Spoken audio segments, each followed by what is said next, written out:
She thought I would beg. That was her mistake.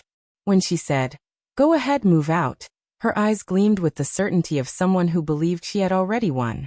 She assumed I'd fall apart and come crawling back, unable to survive without her.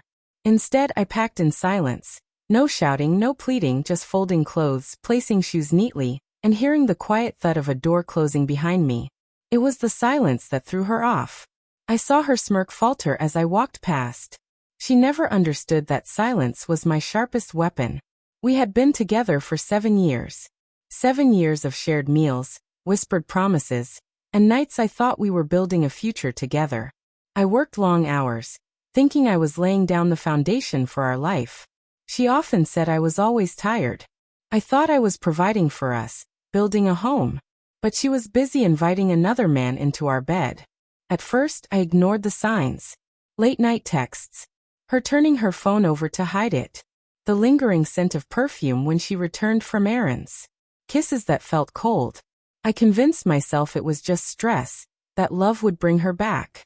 But love doesn't exist in shadows. Love doesn't laugh into a phone while a shower runs. I knew before I had the proof. The confirmation came one Tuesday. She was in the kitchen, humming as she cooked. Her phone buzzed on the counter, a message from a man I didn't know. Dirty, intimate words. Arrogant words. Words only a man uses when he believes she belongs to him. I tasted metal in my mouth as I fought to remain calm. She stirred the pot, smiling at me as if everything was fine. But the woman standing there wasn't my wife anymore. She was just a stranger in her skin. I didn't confront her yet.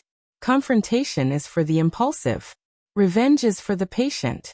So I started collecting evidence, bank records, phone bills, GPS logs from her car. I dismantled our finances piece by piece until the truth emerged. Designer handbags, fake yoga retreats that were really weekends with him. I hired a private investigator. Within 2 weeks, I had photographs. Her hand in his, their mouths together in bars, parking lots, even outside our house. Every lie was paid for, every betrayal documented. A folder thick enough to crush her lawyer. Then I began to move the pieces. I shifted my paycheck into a separate account, canceled the joint credit card she had been draining, and consulted a divorce lawyer.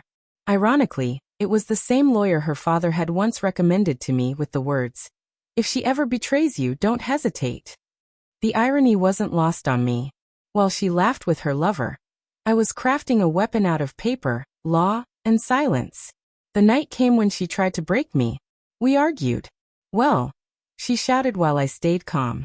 She called me cold, said I wasn't man enough for her anymore.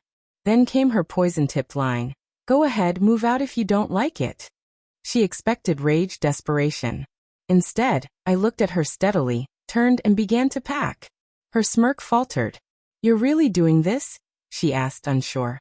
"Yes," I replied. That was all. I left that night.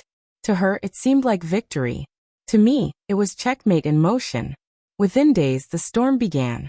Her father called me first, furious. "What happened? Why did you leave?" he demanded.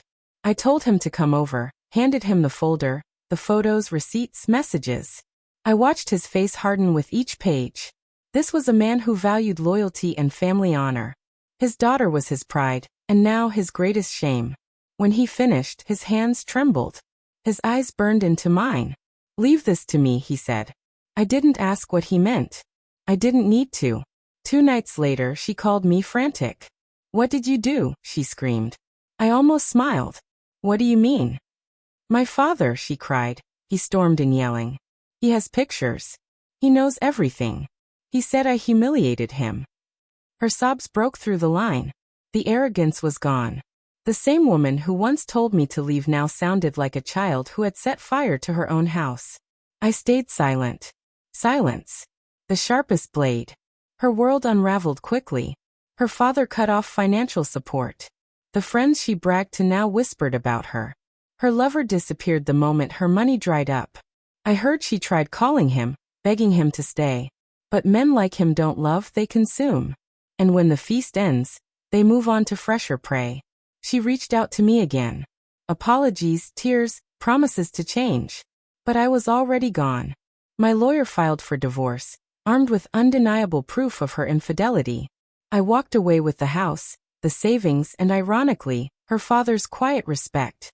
I can almost picture her face when her father slammed that folder down in front of her, roaring. Do you know what he just did? Not fear, not anger, but the realization that I wasn't the fool she thought I was. While she played games in shadows, I built a guillotine in the daylight. She thought I would beg. Instead, I let her destroy herself. Now I sit in my own home, calm, my life rebuilt from the ashes she believed she left me in. Do I miss her? No. You can't miss a ghost. Do I regret it? Not for a moment. She once told me to move out. I did. And in leaving, I burned her world down. That's the lesson of betrayal. Silence cuts deeper than shouting. Patience is sharper than rage. And revenge? Revenge doesn't need to scream. It only needs to whisper. Checkmate.